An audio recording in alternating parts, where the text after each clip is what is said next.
Sports shoes, what are we saying? Howdy all. I hope everyone is well. My name is Harry Aikines. I'm a GB 100 meter sprinter and I am here today to invite Trayvon Bromell in. Hope everyone's well. He should be joining us any second now. But what day is it? It's a Wednesday. Here he is. Yo, what's going on? You can hear me loud and clear. Yeah, I can hear you. You can hear me? Yeah, I can hear you perfectly well, mate. How's things? Man, it's all good. Like, weather on and off here in Florida with the raining, but shoot, everything's straight. So for everyone that's, in case you're wondering and you just joined in, my name's Harry Aikines. I'm a GB 100 meter sprinter. I'm calling in from the UK. I'm London based and I'm here with Bullet Bromell. Trayvon. Oh, yeah. My guy, what time is it? Where are you? You're in Florida right now. Yeah, it just hit 1 o'clock actually. Yeah. So obviously, for you guys, if you don't know, we know there's some runners out there, so we switch things up a little bit. We're your main course sprinters. So we both specialise in sprints, 60s, 100s, 2s, relays. Myself, I'm a global medalist, world medalist, Commonwealth, European. I let Trayvon give a list of his own accolades because there's a fair few. Do you know what I mean? So you're gonna get a little bit of a London accent over here and then States over there. So I don't know if we need subtitles anywhere. But Trayvon, give yourself a little intro, man. Let the people know who we're talking to. Oh yeah, so you are like Harry said, Trayvon Bromell, based here in Florida, originally from Florida. 100 meter sprinter for New Balance, world junior record holder, NCAA champion, one of the fastest times probably out there, 9:84. World champion indoors and medalist at Worlds in 2015. So, build a little resume when I was younger. But that's what it's about, man. That's what it's about. But we're here today to basically, what you would say, try and pass on some tips. If there's any of you active runners out there, obviously we've left the comments on. So if there's any smart questions, feel free to answer. But obviously, I don't know if anyone tuned in, right? We've got a bit of a giveaway today, right? And not only one opportunity. We're not talking the one-up. We're talking how many, Trey? Got two. Two! Deuce! Two. Deuces, as they say in the States. Do you know what I mean? But like I said, we're going to touch on a few topics. We're going to talk about training in the gym. We're going to be talking about our experiences as Olympians and obviously looking forward to Tokyo. And we're going to touch on obviously a few little hints and tips to pass on to you guys. But like I said, first things first, yeah, we need to talk about this giveaway, right? Because right about now, I'm in a gym, right? So let's just throw it out there, right? I'm a heavy set guy, right? I've got some guns. Trey thought it would be a good idea to challenge me to how many pull-ups I could do, overhand grip, in 20 seconds, right?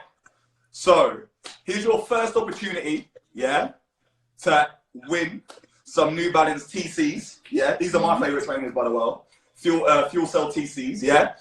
You've got to guess. You get one chance only, so comment below. You've got to comment below how many pull-ups you think I can do in 20 seconds live right now, yeah? Okay. So we'll give them a little minute, do you know what I mean? If there's any confusion, yeah, the first person to get it right. So we've got to look out on the comments straight. We've got to keep our eyes out. Like, I actually brought a pen. I've got a pen and book ready to write these names down. So Jake Lee 91 says 14. Wood J 99 says 29, 15, 33, 19, 31.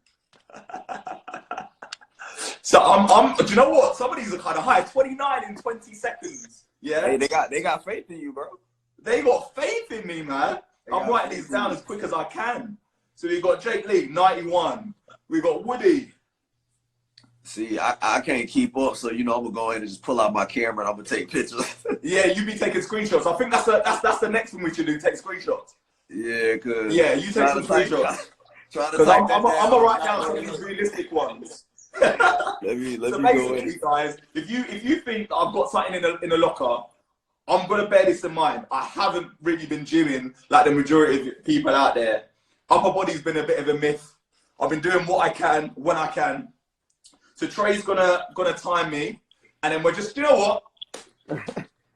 I'm just Bro, gonna get somebody to it. said 103. 120 seconds, people. 20 seconds. So you guys can see the bar there. Let me get my timer.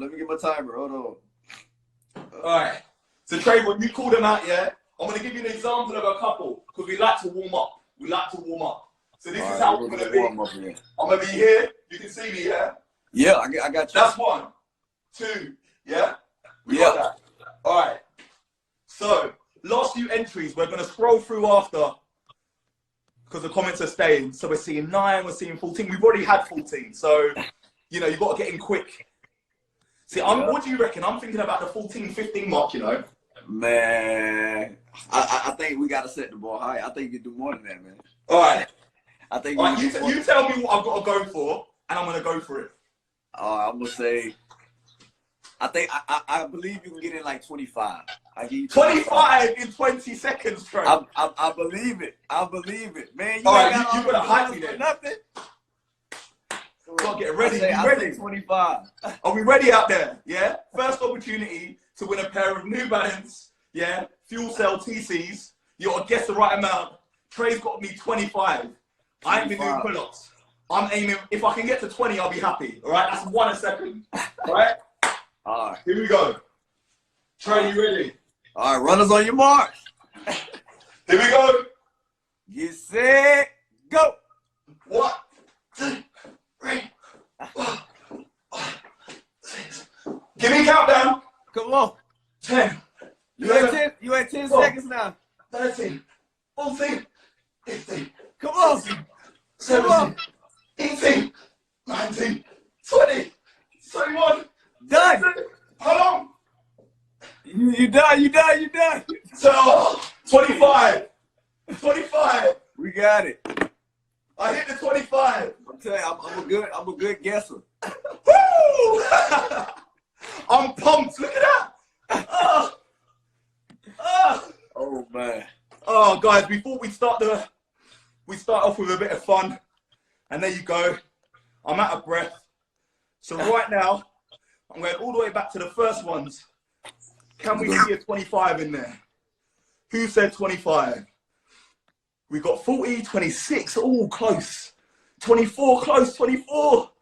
Oh, come on. I got 26, 24.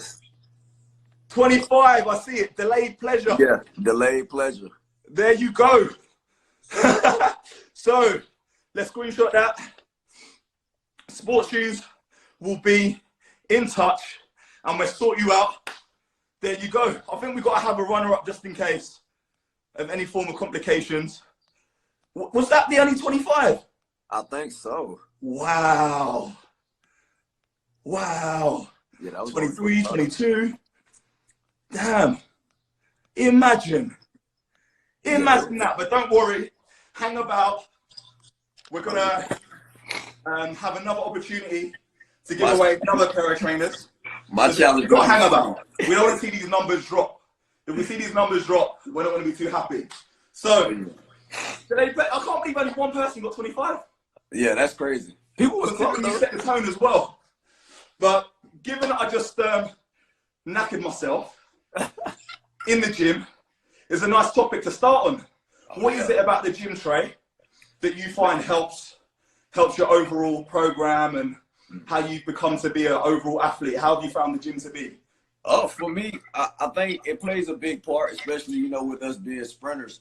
I feel like to get the power and the velocity, you gotta have some type of strength base. We putting so much power into the ground to propel us forward that it plays an important role. As far as a lot of people should know when it comes to sprinting, like the positioning and blocks, you have to propel yourself out the blocks with pushing out with a lot of force. So a lot of things that can give an example of that is things like squats. So let's say power cleans, just to get that immediate power off the ground. And I think it plays a big part for us as sprinters because that beginning of the 10 meters, 20 meters of our race is very important to be putting force and power into the ground. So I think it plays a big part in there, just staying physically fit to be able to carry that speed down the track. Yeah, man. Because I mean, from my perspective, I'm built, and like similar to yourself, a lot of people say, "Damn, how long you been training in the gym for?" You know, I didn't really start gymming until I was about 21, and can I say that's fairly similar for yourself? Yeah, no. When I got to college, I lifted a lot, but I think I've gotten a lot stronger since I turned pro. Yeah, and I feel like strength, the type of strength that Trey just explained, tends to come with a bit more of know-how and a bit of older strength. Like I always find that what people sort of forget about is the conditioning aspect in how to sort of put yourself in a position to do some of the lifts that we're talking about. So for any of you guys out there that are running, that are considering, and to be fair, you don't actually have to be a specific sprinter to be able to shift weight. I mean, a lot of people might know some distance runners out there. Emma Coburn, she's in the gym, you know, she'd be running hella 5Ks, but she's in the gym. So it's all about conditioning yourself. And I find that the more conditioned you are, the better it allows yourself to give yourself an opportunity to go through a longer season, avoid injury. If there's any questions out there, again, about the gym, like we're just talking about, it's one of those things that you've got to be smart. It's not just about aesthetics and building from us, is it? It's all about that execution of force. So what would be one of your favorite lifts, Trey? My favorite lift? Man, I'm not even gonna lie to you, that's hard for me. So when I was still in college, I think my favorite lift was power clean from the floor. And I think because I was around a lot of older guys, like seniors, who was powerlifting a lot. So I'm the freshman coming in, like, I want to be like them. So I'm like, okay, I want to lift big too. So, you know, everybody's circling around you like, come on, lift it. You know, so I say that was like my favorite thing to do. But growing up, my like most of my family was in the military. Like they went to the army. A lot of them didn't go to college. They just went to the military. So growing up, my uncle always told me push-ups and pull-ups. So when I do pull-ups, like I feel like the man. Like everybody look at this like, look, guy, I'm doing like pull-ups with like pounds of weight hanging from me. They like, whoa, but that it gives me just that feeling of like, oh yeah, I'm strong. Even though I may be a smaller guy, but I'm like doing pull-ups and everything like with more weight than anybody. So like that, I think that's probably like my favorite thing to go to the gym is pull-ups. Okay, and you know what? That in itself shows the transition of mentality. You know, you're in the gym at the one point thinking, yeah, like, because you're a showman. That's what sprinting's about at the end of the day. We do like to show what we can do. But then obviously you've come to understand the concept of conditioning and actually using and moving your own body weight, which is also something that we have to do. So, I mean, it's finding that balance, knowing that you've got to do the majority of it, but at the same time, you find fun in it. And obviously going on my favorite lift, do you know what? I'm a big fan of a front squat. The front squat? I used to love the front squat, but I don't really do it too much now. But that front squat used to be fun too. Do you know what I mean? It's one of those ones that I find is such a key movement in the sense that if you want to power clean, it teaches you how to get underneath a heavy weight and stand up with it. It teaches you how to, you know, have that front rack position, get those arms up. And in terms of that transverse plane, you're hitting your core, you're getting your quads, your adductors, your hamstrings, like everything is moving and you can't cheat. You see headed people doing back squat, leaning forward, you know, they'd be like, they'd be like 300 pounds, boom, like that, or they'd be like multiple reps. And it's kind of taking that approach of being like, okay, I've got to be serious with this lift because you can't drop the arms, you can't let your back go, you can't let your abs go, and it's getting the right areas. So, I mean, anyone out there, if you're looking to improve the aspect of your training, front squats, pull-ups, get that conditioning in, that's our message to you. But on that note, I think it's fair to say that we need to move on to what we would talk about drills, obviously, because we're going on to the track now. Have you been able to access the track at the moment or anything like that? Has that been, how's it been, you know, quarantine for you? Facilities started to open up a little bit more, so we kind of just move as we go, you know, try to find ways and areas to try to get some training in. But, I mean, you know, anywhere you can access, shoot, you can get some drills in. It don't matter where you are. Yeah, that makes sense. So, and on that basis, that's what I was about to go on about. Something that you can always do is think about your technique and how you're drilling it, right? Yeah. So, I haven't had a track. I've been on the grass. I've only been able to find access to a track in the last week. But at the same time, I always try to stick with the fundamental drills. I think in America, you call them bleeds. We call it ankling over here in the UK. I'm always a big fan of bleeding. That's when you're taking your heels over your ankles, right? Yeah. So that for me is a fundamental drill. I don't know if there's many people out there that would consider that. But at the same time, like feeling that pop off the floor gets you ready for the track, you know? But what would you say is, if you can name, like, you know, you're about to race, you're going in your warm up, you've got your pulse, your heart rate's up, you're vibing, and then you're about to, you've only got 3 drills, right? To get you ready before you jump into some blocks to go out to the track. If you've got to pick those 3 drills, what would those 3 drills be? Oh, that's a trouble. Yeah. You want to know what's funny? One thing I don't really like doing, and anybody who's coached me probably sees it a lot. When I do accelerations, I don't know why, but like when I do accels, I don't fully like go all out. So that's one thing that I don't really like doing before racing. Like you see guys flying down a practice track before racing, and I'm just like, that ain't really never been me. But for me to get ready for like a race, like I haven't done it with, you know, my new coach Rainer Ryder at all, but I know I used to like. Great guy, by the way. Great guy. Shout out to Rainer. I used to like doing band stuff, like before, like I know towards the end of like being with my coach at college, like we did like band resistance work like at the track.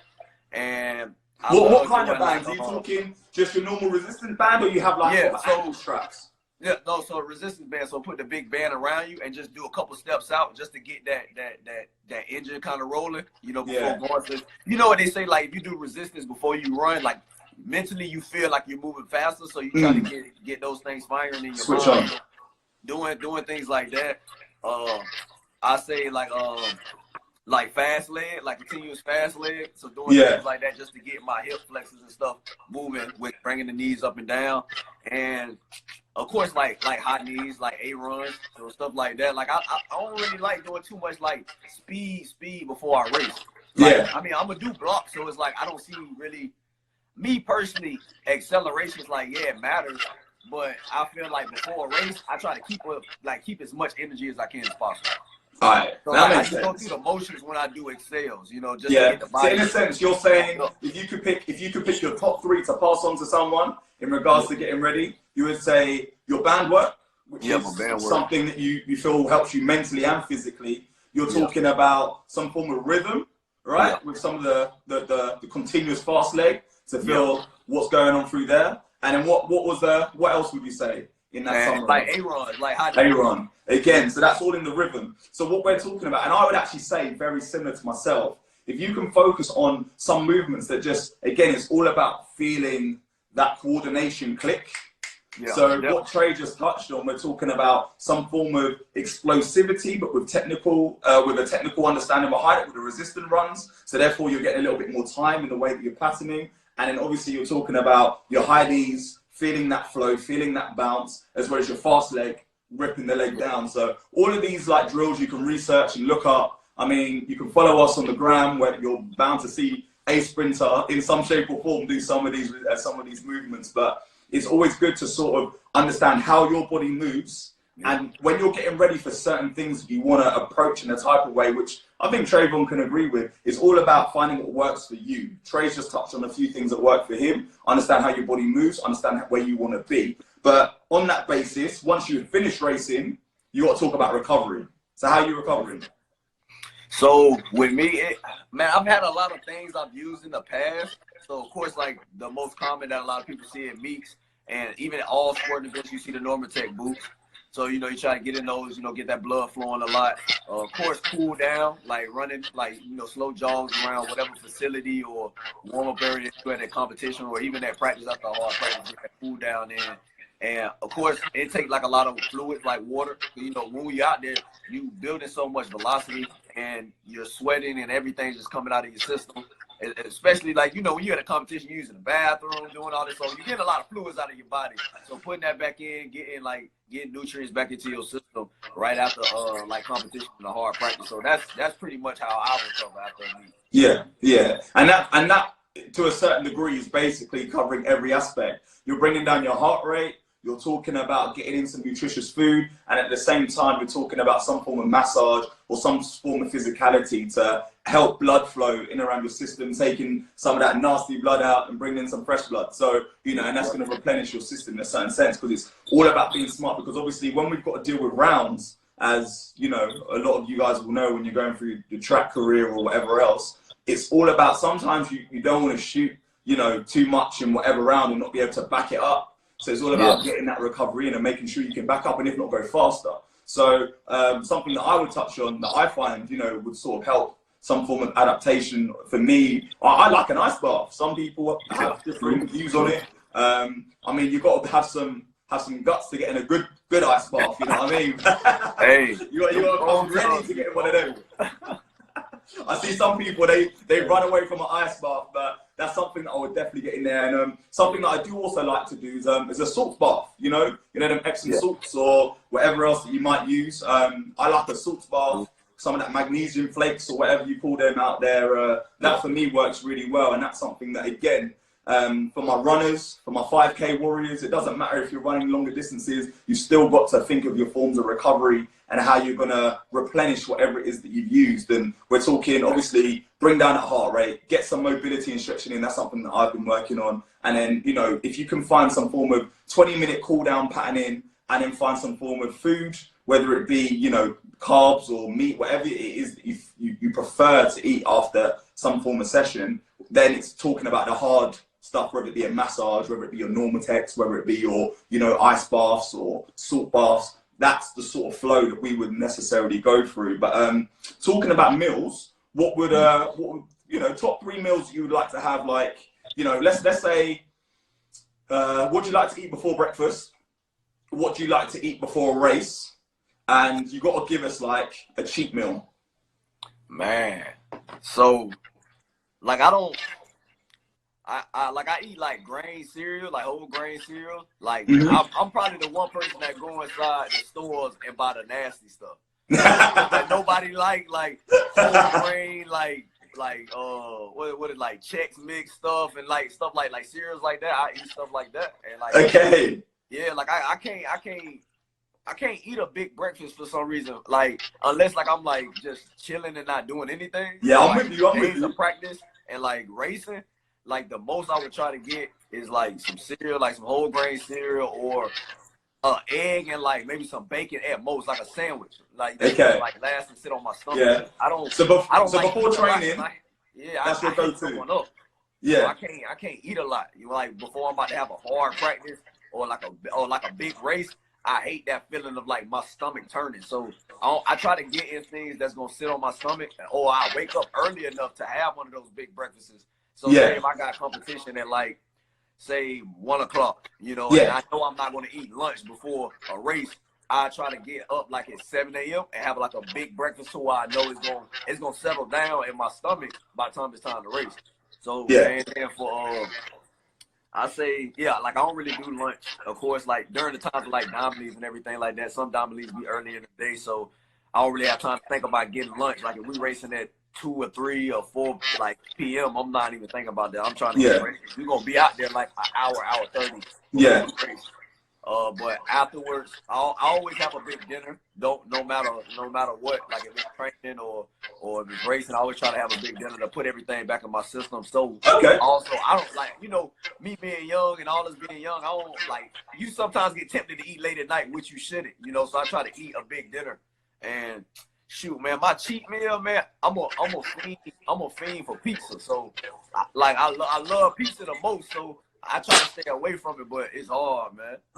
No, do you know what? If there's a meal that I could have every day, I could eat pizza. Like, you know, there's never a meal that I'm tired of. There's nothing that I'm ever like. So when it comes to cheat meal, I'm with you on that basis. It's one of those ones there that you can take with it. But for a lot of you guys that don't know out there, again, when you're sprinting, like I'm very similar to Trey in that perspective, that I don't necessarily like having a massive breakfast before I train, because sometimes it's what you feel sluggish, you feel bloated, you feel like some type of way that doesn't really allow you to feel your best. So it is trying to find that balance. So getting those oats in, finding some form of porridge or whatever else. That gives you an aspect that allows you to sort of have some form of nutrition in your system before you actually go and deplete it. But so it's finding those right balances, and you've got to figure out yourself. I know there's some people out there that can't go without having a big breakfast to get on with what they're about to get on with. But sometimes it's just finding the balances in between. And obviously when you're thinking about if you're going to approach to run a 5K PB or whatever it is, you know, you've got to find some form of nutrition for that. And Trey's obviously touched on the fact of having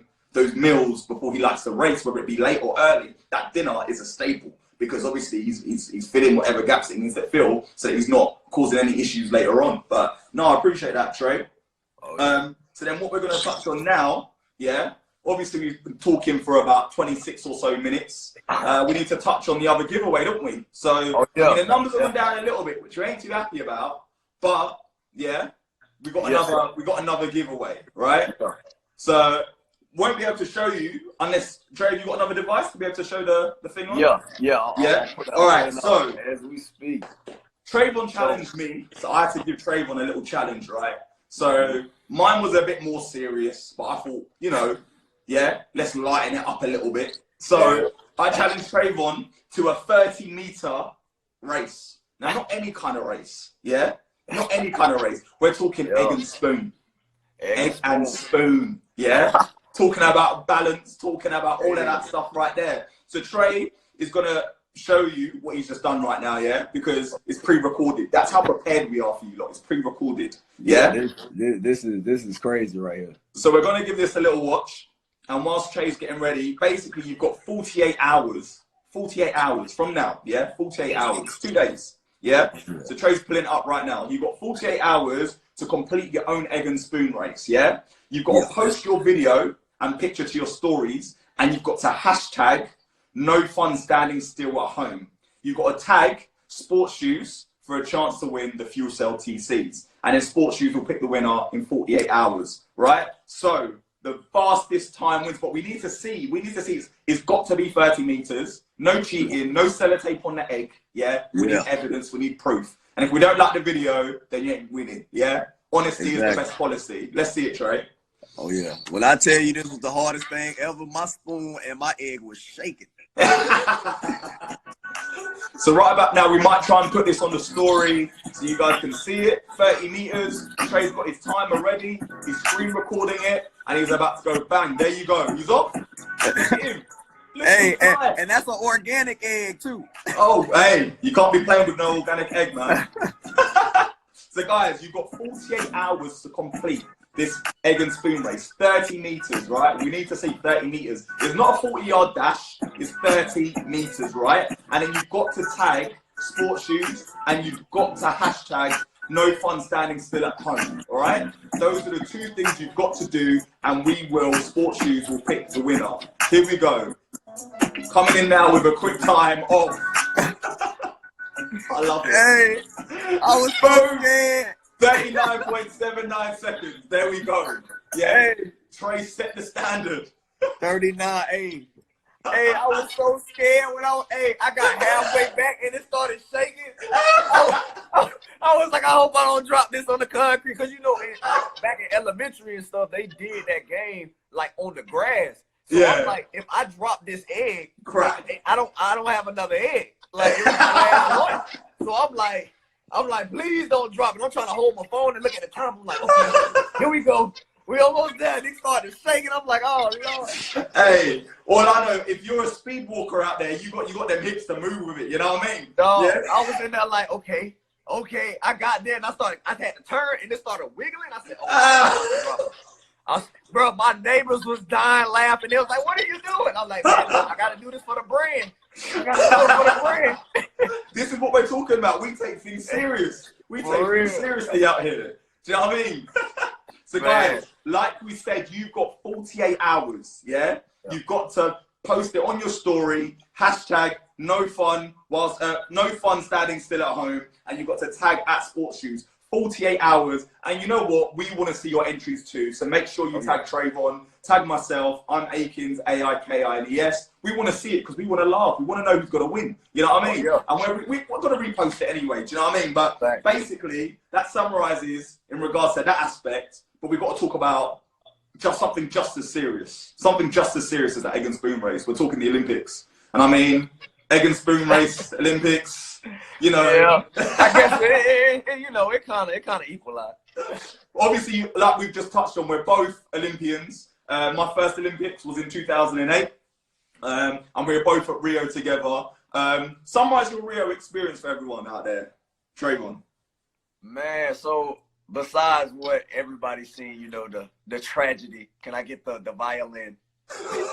my mini violin of the epic fall that I've taken in 2016. But man, to be honest with you, man, like growing up, like I've always had a dream of being at the Olympics. You know, even when the world had their odds against me as a young kid. Like I remember, like when I was in middle school, and I would be telling people, like, man, I want to go to the Olympics. Everybody like, man, nah, you too small.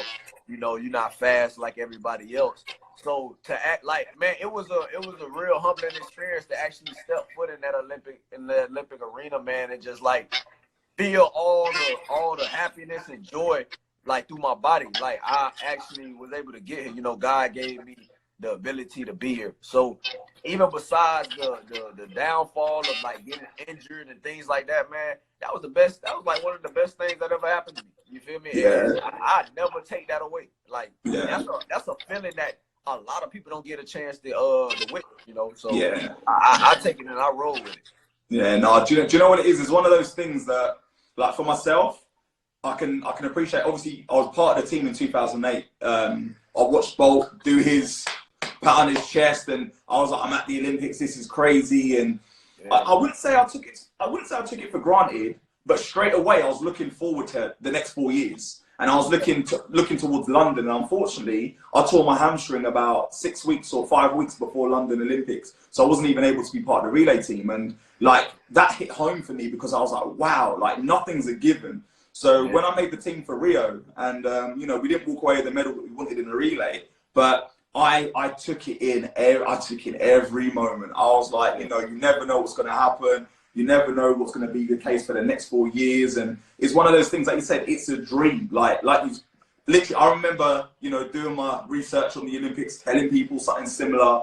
And people are like, you're not going to the Olympics. Like, what are you on about? Like, obviously in the UK, people don't really think about it in that grander scheme. Like, why would you be one of the best people in the country, Europe, or the world, you know? But you've got to sort of pay homage to that dream when you're there, because you never know what's going to happen. But it's one of those things that how do you keep yourself motivated once you've reached that goal? How do you know, world indoor champion, you know, you're Olympian, you're world medalist. Like, how do you keep yourself motivated? Man, I just think about, for me, I think about my past. Like, I think about the people that's still back home fighting, you know, day in and day out, trying to become something, born into a situation where there's so much judgment against us. Man, I think about that day in and day out. Like, and for a lot of people that don't know, like a lot of my tattoos on my body come from situations that I've dealt with throughout my life. So every day when I'm at practice, I may have my shirt off. I'm looking at my tattoos like, man, hey, I got people back home I need to motivate. I got people around the world that needs motivation. And I feel like I could be that icon and that outlet because I'm so transparent with who I am, where I'm from, how I came up. I got a lot of ears and a lot of eyes towards me. So every time I step on the track, I'm like, man, somebody watching. Like every time I step, you know, I want to get on the race. I'm like, I'm grinding. You know what I'm saying? So I try to keep that motive. Like even when I got injured in high school, like everybody was telling me like, oh, you ain't gonna be able to do nothing. Like, bro, think about it. I broke both my knees and I broke my hip. You know what I'm saying? Yeah. So I'm like, shoot, the odds always been against me. You know what I'm saying? So I'm like, what can I lose? What am I gonna lose? You know, for trying to keep going harder and harder. Like, shoot, at the end of the day, it's either I'm gonna get there or I'm not. So, and I refuse to stay at the bottom. So I just stay grinding, man. Cause shoot, we ain't promised the next 24 hours. So I might as well make the best of it. No, that's powerful, man. That's some powerful stuff, because that's that insight that people don't know about yourself. And you know, we appreciate you for sharing that, because you know, when people watch track and field, or you know, they only watch you then and there for that 10 seconds or sub 10 seconds that you're running. You get that quick intro, you wave to the crowd, and you carry on. And it's sort of like to keep that form of resilience and to keep that form of understanding. That's what a lot of people can, you know, take on to themselves. And a lot of that is being positive. Like that's me. I'm a positive person.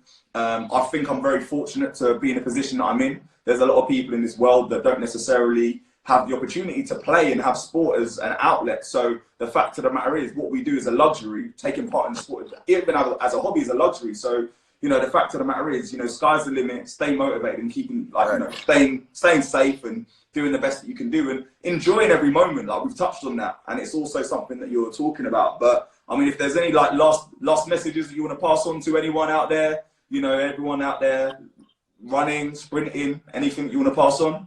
Man, sure. Hey, like I've been saying, I tell everybody, you know, every time I get an opportunity to speak, man, just keep going. Like, it ain't no reason to stop. Like, time ain't stopping, so why should you? You know, at the end of the day, life has already been set in stone for us. So you might as well make best of the situation. Like you said, make best of the situations that come to you. And every opportunity that come your way, attack it, you know, at 110%. You feel That's me? it, man. You got to. Oh, and I gotta do a shout out, man, cause he keep acting crazy on these comments. I see shout him. out to my boy Taekwondo. You know, I see him. Window in this thing. Hey, his birthday today, so shout out to him, man. Hey, if anybody got any ties to Megan Thee Stallion, he want him. I see Vernon in there too, by the way. I see Vernon in there too, plugging us. So, oh yeah, but guys, for those who stayed watching throughout, we really appreciate it. We're gonna get on to whoever else was part of the challenges. We need to screenshot it, but 2 trainers are being given away. You've got the opportunity to win the last pair of Fuel Cell TCs. You've got to post that video, no cheating. We want to see transparency, honesty. The more honest you are, the more likely you are to win. Tag myself and Trayvon. It's been an honor speaking to you guys. You've got 48 hours to win these trainers. And hopefully you've taken something away. Trey's touched on some powerful bits. Thank you for hanging out with us, Trey. And on that note, should we say deuces? Oh, yeah. Peace out. But what we got to do, actually, for those that took part in this chat, and if you enjoyed it, me and Trey are going to pose for a little selfie, right? And then you're going to screenshot it. You're going to tag us. Let us know if you enjoyed it or not. Right? You ready? 3, 2, 1. There we go. Little screenshot. Tell us what's going on. At us. And we've enjoyed it. Thank you, guys. And have a lovely day or evening wherever you are in the world. Thanks. Trey, take it easy, man. Peace out, man. Peace out. Guys, I hope you enjoyed that. I'll save it if you guys want to rewatch it. Take it easy.